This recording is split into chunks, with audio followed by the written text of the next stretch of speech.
Okay, percentage continuation. ఈ మోడల్లో ఈ త్రీ ప్రాబ్లమ్స్ ఉన్నాయి. నెక్స్ట్ మోడల్కి వెళ్ళిపోదాం దీని తర్వాత. రైట్, గుడ్ల ధర 25% తగ్గడంతో ఒక వ్యక్తి 162 రూపాయలలో 2 డజన్ల గుడ్లు అధికంగా కొనగలడు. అయినా గుడ్ల ధర ప్రతి డజన్కు ఎంత? ఓకేనా. ఇప్పుడు గుడ్ల ధర 25% తగ్గింది. తగ్గడం వల్ల ఒక వ్యక్తి 162 రూపాయలలో 2 డజన్ల గుడ్లు అధికంగా కొనగలడు. అంటే అతను ఎంత కొంటాడు, గుడ్లు ఎంత కొంటున్నాడు అంటే రూపాయలు 162 రూపాయల గుడ్లు కొంటున్నాడు ఓవరాల్గా. ఓకేనా, 162 రూపాయల గుడ్లు కొంటున్నాడు. అంటే సపోజ్ ఈ 162 రూపాయలకి ఫస్ట్ ఎన్ని గుడ్లు, ఒక 3 డజన్లు వచ్చినాయి అనుకోండి. ధర తగ్గింది కాబట్టి ఇదే 162 రూపాయలకు సెకండ్ టైం ఎన్ని వచ్చినాయి, ఒక 2 డజన్లు ఎక్కువ వచ్చినాయి, అంటే 5 డజన్లు వచ్చినాయి అన్నట్టు. అంటే అర్థమైందా ఎగ్జాంపుల్ ఇది. అంటే నేను ఖర్చు పెట్టేది ఫస్ట్ 162, సెకండ్ కూడా 162, కానీ ఫస్ట్ ఏమో 3 వచ్చినాయి, ఇప్పుడు 2 డజన్లు ఎక్కువ వచ్చినాయి. ఎందుకు వచ్చిందంటే ధర అనేది 25% తగ్గింది. ఓకేనా. ఇప్పుడు అసలు ప్రతి డజన్కి గుడ్ల ధర ఎంత అంటున్నాడు చూద్దాం. ఇప్పుడు ఎంత తగ్గింది ధర? 25% తగ్గింది. ఓకేనా, 25% తగ్గింది అంటే 1/4 అన్నట్టు పిన్నలల్లా. ఓకేనా, తగ్గింది కాబట్టి మైనస్. అంటే ఫర్ ఎగ్జాంపుల్ ఇక్కడ 4 రూపాయలు ఉన్నది 1 రూపాయి తగ్గింది, అంటే 4:3 3 రూపాయలు అయింది అన్నట్టు. 4 రూపాయలు ఉన్నది 3 రూపాయలు అయింది, 3 రూపాయలు అయింది. అంటే ఫస్ట్ 4 ఎంత అయింది, 1 తగ్గింది, 1 పార్ట్ తగ్గింది అంటే 1 పార్ట్ తగ్గింది. ఈ 1 పార్ట్ తగ్గడం వల్ల అతనికి ఎన్ని గుడ్లు ఎక్కువ వచ్చినాయి? 2 డజన్స్ ఎక్కువ వచ్చినాయి. అంటే 1 పార్ట్ తగ్గడం వల్ల అతనికి 2 డజన్ల గుడ్లు ఎక్కువ వచ్చినాయి. మొత్తంగా అతను ఎన్ని పార్ట్స్ కొన్నాడు అంటే ఇంత కొన్నాడు, 3 కదా, 3 కొన్నాడు కదా. ఓకే, 3 పార్ట్స్ కొన్నాడు. చూడండి 1 2 అయింది, అంటే 3 ఏం కావాలి, దీనికి ఇది డబుల్ అయింది కాబట్టి దీనికి ఇది డబుల్ కావాలి కాబట్టి 6 డజన్లు కొన్నాడు అన్నట్టు. 6 డజన్లు కొన్నాడు. ఎంతకు? 162 రూపాయలకి 6 డజన్లు కొన్నాడు. 162 రూపాయలకి 6 డజన్లు కొన్నాడు. మనకేం అడిగిండు? ఒక్కొక్క డజన్కి ఎంత అంటున్నాడు చూడండి. 6 ఎక్కం 6 ఎండ్ల 12, 6 ఏళ్ళ, అంటే ఒక్కొక్క డజన్కి మనకి ఎంత వచ్చింది? 27 రూపాయలు వచ్చింది. ఒక్కొక్క డజన్కి ఎంత? 27 రూపాయలు. ఆన్సర్ ఇది. ఓకేనా.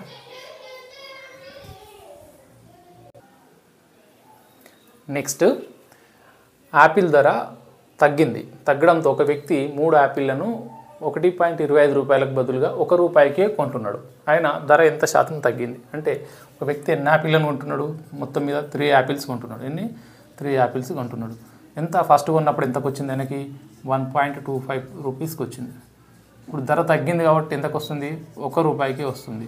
అవునా, 3 యాపిల్లే కొంటున్నాడు. ఫస్ట్ 1.25 రూపాయలకు వచ్చేది ఇప్పుడు 1 రూపాయికే వచ్చింది.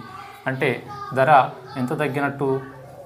0.25 పైసా తగ్గింది. అవునా.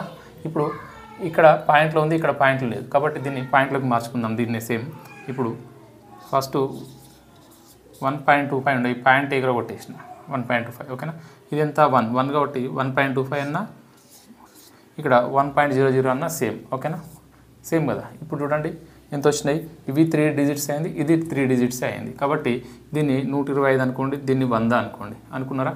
ఇప్పుడు ఫస్ట్ 125 రూపాయలు ఉండే 3 యాపిళ్లకు, ఇప్పుడు ఎంత కొన్నాడు? ధర తగ్గడం వల్ల 3 యాపిల్ 100 రూపాయలకే కొన్నాడు. అంటే ధర ఎంత తగ్గింది?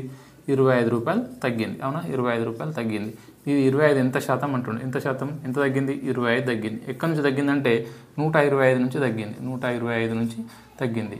ఇప్పుడు కట్టేస్తే 25 ఎక్కంలో 25 అంటే 1/5. 1/5 అంటే ఎంత మనకి? 20%. 20% ధర తగ్గడం వల్ల 20% ధర తగ్గడం వల్ల అతనికి 3 యాపిల్స్ 1.25 రూపీస్కి వచ్చేది 1 రూపీకే వచ్చినాయి. ఓకేనా.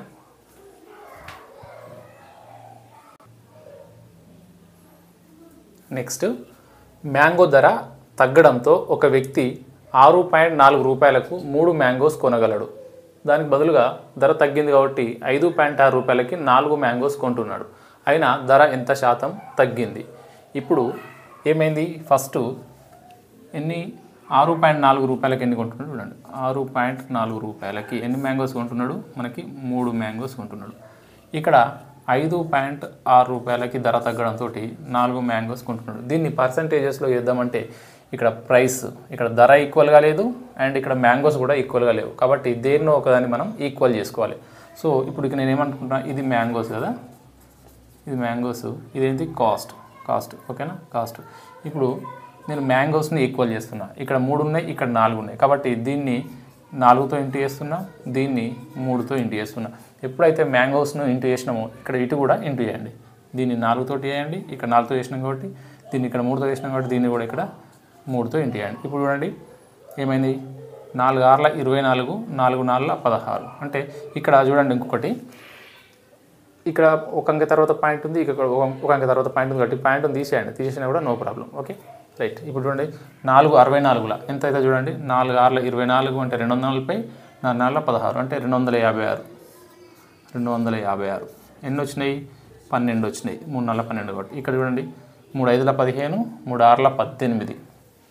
ఎంత ఇది, 150 ప్లస్ 18 అంటే 168 రూపాయలు. 168 రూపాయలు 12. ఇక్కడ చూడండి మ్యాంగోస్ అనేవి ఈక్వల్ అయిపోయినాయి. ఇప్పుడు ఏమైంది, ఫస్ట్ 256 రూపాయలు ఉండే, ఇప్పుడు ఎంత అయింది, 168 అయింది. అంటే తగ్గింది. ఎంత తగ్గింది, ఇక్కడ 68 అంటే దీనికి 32 కలిపి 200 అవుతుంది. 32ను ఈ పైన ఉన్న 56 మొత్తం ఎంత, 88 రూపాయల ధర తగ్గింది. ఓకేనా, ఎంత శాతం తగ్గింది అన్నాడు కాబట్టి ఎంత తగ్గింది మనకు, 88 తగ్గింది. 88 తగ్గింది. ఇక్కడ ఎక్కడి నుంచి తగ్గింది, 256 నుంచి తగ్గింది కాబట్టి 256.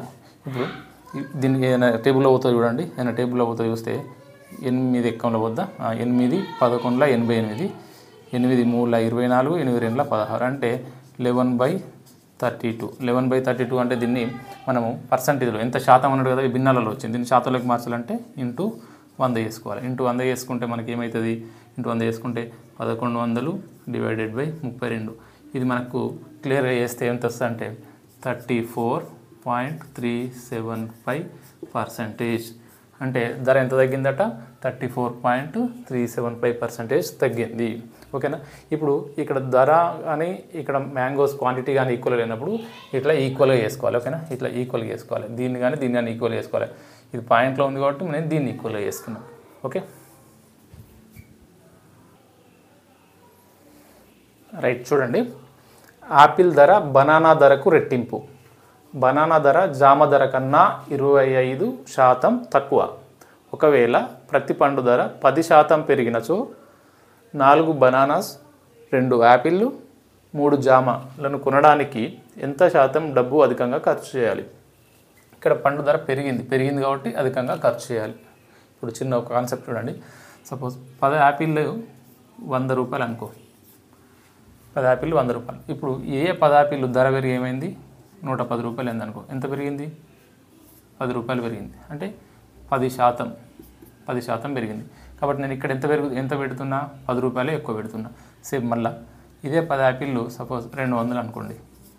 ఇప్పుడు ఇదే 10 యాపిళ్ళకు ధర ఎంత పెరిగింది, ఒక 10% పెరిగింది అనుకోండి. 10% పెరిగింది అనుకోండి.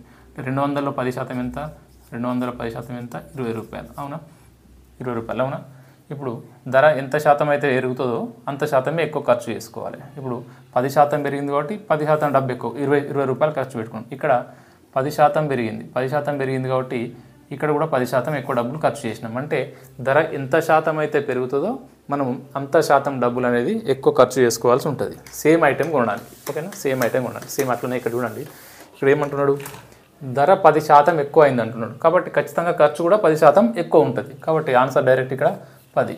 ఓకేనా, ఆన్సర్ డైరెక్ట్ ఇక్కడ 10. ఇప్పుడు ఈ లెక్క చేద్దాం. ఇక్కడ ఏమైందంటే ఈ లెక్కలో ఈ ఒక్కొక్క దాని ధర ఒక్కొక్క దాని మీద డిపెండ్ అయి ఉంటుంది. ఇక్కడ చూడండి, యాపిల్ ధర ఏమో బనానా ధర మీద డిపెండ్ అయింది. ఈ బనానా ధర ఏమో జామ ధర మీద డిపెండ్ అయింది. జామ ధర ఎంతో మనకు చెప్పలేదు కాబట్టి పర్సంటేజెస్లో మనం ఏమనుకోవాలి, ఏదైతే వాల్యూ తెలియదో దాన్ని 100% అనుకోవాలి. కాబట్టి నేనేమనుకుంటున్నా, ఇక్కడ జామ ధర, ఇక్కడేముంది బనానా ధర, ఇక్కడ యాపిల్. అవునా, యాపిల్ ధర ఉంది. ఇప్పుడు జామ ధర నాకు తెలియదు కాబట్టి నేను ఏమనుకుంటాను, దీన్ని 100% అనుకుంటున్నా. దీన్ని ఏమన్నా 100% అనుకుంటున్నా. ఇప్పుడు బనానా ధర ఏమైంది, జామ ధర కన్నా 25% తక్కువ. సో 100 కంటే 25% తక్కువ, 25% తక్కువ. కాబట్టి 100లో నుంచి 25 తీసేస్తే మనకు బనానా ధర ఎంత వచ్చింది, 75 వచ్చింది. అవునా, ఇప్పుడు యాపిల్ ధర ఏమైంది, యాపిల్ ధర బనానా ధరకు రెట్టింపు. బనానా ధర ఎంత, 75 కాబట్టి యాపిల్ ధర రెట్టింపు అంటే ఇంటూ 2 చేస్తే 150 వచ్చింది. అవునా, అంటే ఇప్పుడు తెలిసిపోయింది, జామ ధర 100, బనానా ధర 75, యాపిల్ ధర 150. ఇప్పుడు ప్రతి పండు ధర మనకెంత, 10% పెరిగింది. 10% అంటే చూడండి, 100లో 10% అంటే ఎంత, ఇక్కడ 10 రూపాయలు పెరిగింది. అవునా, ఇక్కడ దీంట్లో 75లో 10% అంటే ఇక్కడ 7.5 రూపాయలు పెరిగింది. 75లో 10%. దీంట్లో 10% అంటే 150లో ఇక్కడ 15 రూపాయలు పెరిగింది. ఓవరాల్గా మనకు ఎంత పెరిగినట్టు, ఎంత పెరిగింది చూడండి.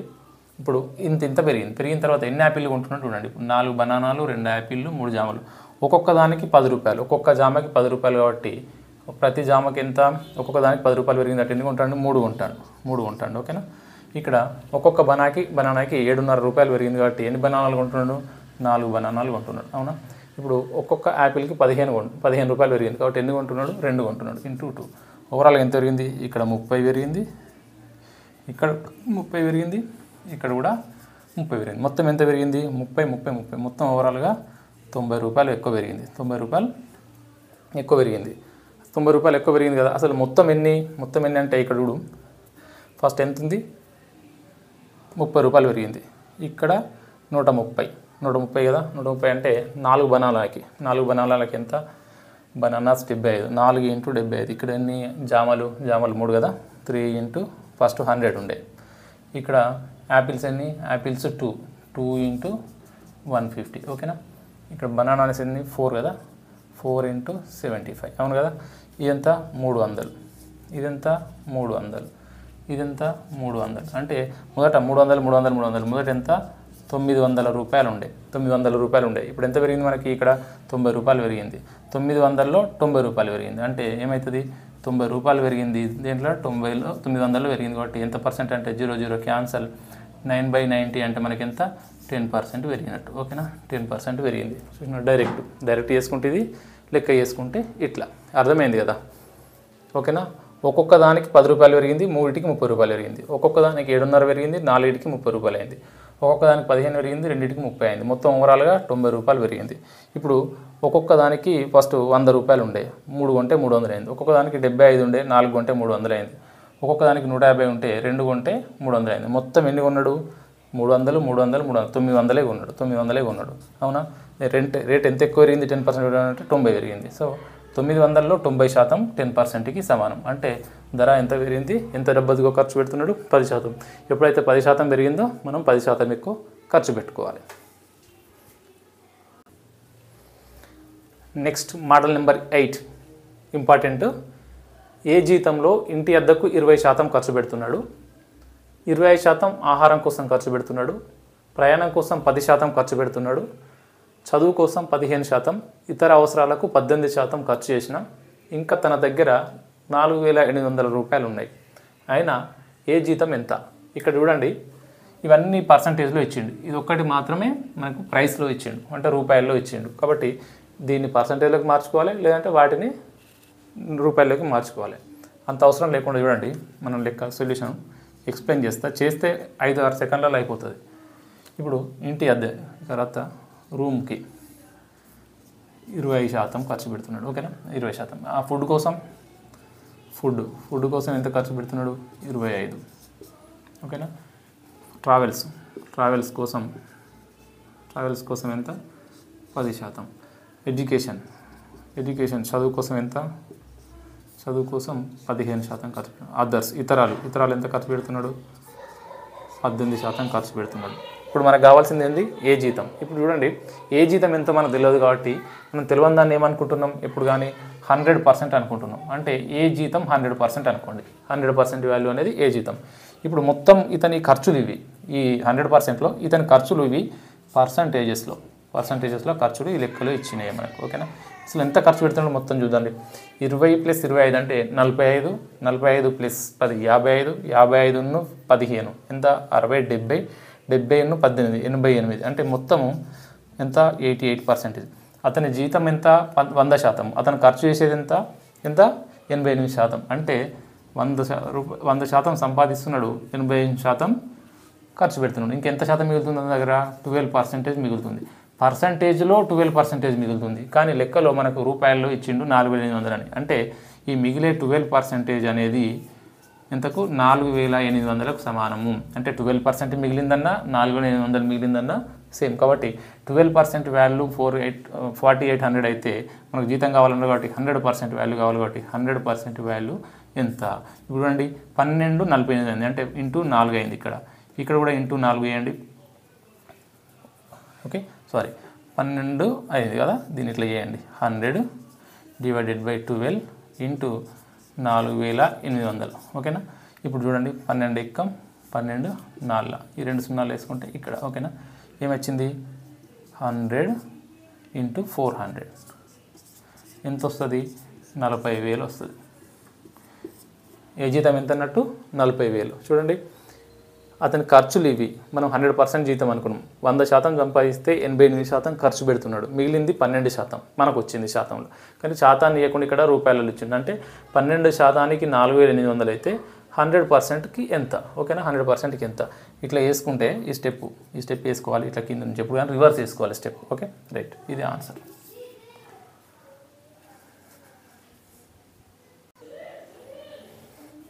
చూడండి ఇంతకుముందు లెక్క మనకి ఉన్న జీతంలో తీయంగా మిగిలింది అనేది అడిగిండు. ఇప్పుడు ఏమైంది మిగిలిన దాంట్లో అంటున్నాడు. అంటే ఖర్చు పెట్టంగా మిగిలిన దాంట్లో మళ్ళీ ఖర్చు పెడుతున్నాడు. అంటే పర్సంటేజ్లో ఇంకొక పర్సంటేజ్ అనేది ఇంక్లూడ్ అయ్యింది. ఇప్పుడు చూడండి ఏ జీతంలో 30% ఆహారం కోసం ఖర్చు పెడుతున్నాడు, మిగిలిన దానిలో 60% బట్టల కోసం ఖర్చు పెడుతున్నాడు. మిగిలిన దానిలో చూడండి మిగిలిన దానిలో అంటున్నాడు. అంటే మిగిలిన పర్సంటేజ్లో అని అర్థం. దానిలో 5/7 వంతు ఆదా చేసిన అది సంవత్సరానికి 1,20,000 అయింది. అయినా ఏ యొక్క నెల జీతం ఎంత అంటున్నాడు. ఇప్పుడు ఏం చేస్తున్నాడు 5/7 వంతు సేవ్ చేస్తున్నాడు, ఆదా చేస్తున్నాడు. ఆదా చేస్తుంటే ఎంత అయింది అది సంవత్సరానికి 1,20,000. సంవత్సరానికి ఎన్ని నెలలు 12 నెలలు. 12 నెలలకి 1,20,000 అయితే మరి ఒక నెలకి ఎంత సేవ్ చేసినట్టు ఒక నెలకి 10,000 సేవ్ చేసినట్టు అవునా. ప్రతి మంత్ 10,000 సేవ్ చేస్తున్నాడు ఓకేనా రైట్. ఇప్పుడు మనకు ఏ జీతం ఎంతో తెలియదు. ఏ జీతం ఎంతో తెలియదు కాబట్టి ఏ జీతాన్ని నేను ఏమనుకుంటున్నా 100% అనుకుంటున్నా ఓకేనా 100% అనుకుంటున్నా. ఇప్పుడు ఏ జీతంలో 30% ఫుడ్ కోసం ఖర్చు పెడుతున్నాడు. అంటే ఈ 100లో 30% ఏం చేస్తున్నాడు ఫుడ్ కోసం ఖర్చు చేసాడు. మిగిలింది ఎంత అంటే 100లో 30% పోతే ఇంకెంత మిగులుతుంది 70%. ఈ 70%లో 60% బట్టల కోసం ఖర్చు పెడుతున్నాడు. అంటే ఈ 70% 100% అనుకుంటే దీంట్లో 60% బట్టల కోసం ఖర్చు పెడితే ఇంకా మిగిలింది ఎంత ఉంటుంది 40% ఉంటుంది అవునా. ఇప్పుడు ఇది 100% వాల్యూ. దీంట్లో 30% ఫుడ్ కోసం ఖర్చు పెడుతున్నాడు, మిగిలింది 70%. ఇప్పుడు మిగిలిన దానిలో ఉన్నాడు కాబట్టి ఈ మిగిలింది 100% అవుతుంది. కాబట్టి దాంట్లో 60% బట్టలకి 60% పోతే 100%లో ఇంకా 40% మిగులుతుంది. మిగిలిన దానిలో 5/7 వంతు ఆదా చేస్తున్నాడు. అంటే ఈ 40%లో 5/7 వంతు సేవ్ చేస్తున్నాడు. 40%లో 5/7 వంతు అంటే ఇప్పుడు చూడండి ఇది ఎంత అయితే 70లో 60% అంటే ఎంత 70లో 60% అంటే 6 ఏళ్ళ 42 అవునా. ఇది 42% అవుతుంది. ఇప్పుడు 4 ఏళ్ళ 28 అవునా. ఇది 28% అవుతుంది ఓకే 28% అవుతుంది. ఇప్పుడు దీంట్లో ఈ మిగిలిన దాంట్లోనే 5/7 వంతు అనేది ఆదా చేస్తున్నాడు. చూడండి 5/7 వంతు అంటే దీంట్లో 5/7 వంతు దీంట్లో సేవ్ చేస్తున్నాడు 28%లోనే మిగిలిన దాంట్లో ఉన్నాడు దీంట్లో. సో 7 ఎక్కం 7 4 28 అంటే 5 4 20 కాబట్టి ఇతను ఎంత సేవ్ చేస్తున్నాడట ప్రతి మంతు 20% సేవ్ చేస్తున్నాడు. మనకి ఇక్కడ ప్రతి మంత్ ఎంత సేవ్ చేస్తున్నాడు 10,000 సేవ్ చేస్తున్నాడు. అంటే 20% అన్నా 10,000 అన్నా సేమ్. ఇది సేవింగే కాబట్టి. సో అతను జీతం అడిగిండు. జీతం ఎంత మనకు 100%. 20%కి 10,000 అయితే ఓకేనా 100%కి ఎంత ఓకేనా 100%కి ఎంత. ఇప్పుడు చూడండి ఇట్లా వేయండి. ఇట్లా వేయకుండా కూడా వేయచ్చు. బట్ మీకు అలవాటైన స్టెప్ అని చెప్పేసి నేను ఇట్లా వేయమంటున్నా 100 / 20 ఇంటూ 10,000 ఓకేనా 20 ఎక్కం 25లో 100 5 ఇంటూ 10,000 ఎంత 50,000. అంటే ఏ యొక్క జీతం ఎంత 50,000. ఇక్కడ ఏం లేదు ఇంతకుముందు మిగిలిన దానిలో అనలేదు కాబట్టి డైరెక్ట్ తీసేసినాం. ఇప్పుడు మిగిలిన దానిలో అన్నాడు 100%లో 30% పోగా మిగిలింది ఎంత 70%. మళ్ళీ ఈ 70%లో కూడా మిగిలింది అన్నాడు కాబట్టి ఈ 70% అనేది 100% అవుతుంది. 100% అవుతుంది. 100% అవుతుంది కాబట్టి 100%లో 60% డబ్బులు బట్టల కోసం ఖర్చు పెడుతున్నాడు. మిగిలింది ఎంత 40%.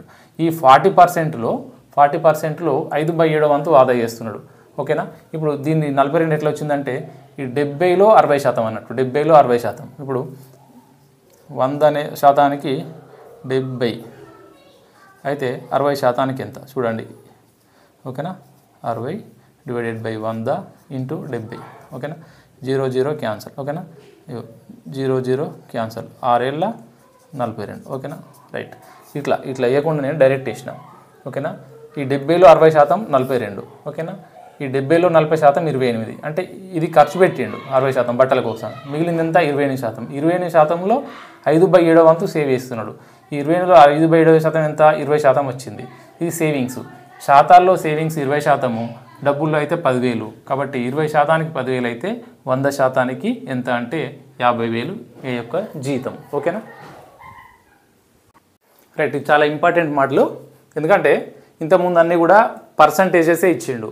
ఇక్కడ ఏం చేసిండు అండి? ఇక్కడ పర్సంటేజ్ ఇచ్చిండు, ఇక్కడ భిన్నం ఇచ్చిండు. అంటే మనకి పర్సంటేజ్ నుంచి భిన్నాలకి, భిన్నాల నుంచి పర్సంటేజ్కి మార్చడం అనేది రావాలి. మనం బేసిక్స్లో చెప్పినాం ఎట్లా మార్చాలి ఈజీగా అని చెప్పేసి.